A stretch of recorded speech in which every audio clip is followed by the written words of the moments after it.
Adibidez, gara gertan alkate zen Bitor Merdeoren kasuan, zeren fusilatu bezala azaltzen da hainbalekutan. Egia da erio zigorra eman ziotela Bilbon, baina gero ez zuten fusilatu. Eta kartzelan hainbat urte egin ondoren, etxean biltzen, biziarekin etxea etorreta. Behatziren da berroita lau emezko iruita amala urterekin.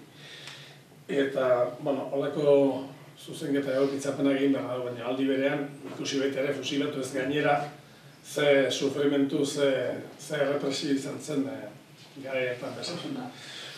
Hori da pixka bat gure lana. Bestalde, gauza bitxi bat bilatu dugu, hola gabiltzala.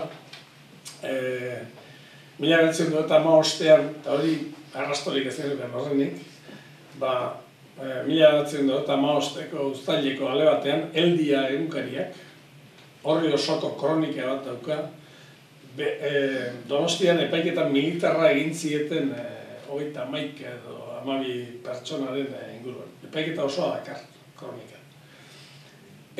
Oso pertsona diferente dira, baina lotzen dituena nolabait da sindikalismoaren ingurukoak direla. Batzuk radikalagoak, besteak zeragoak.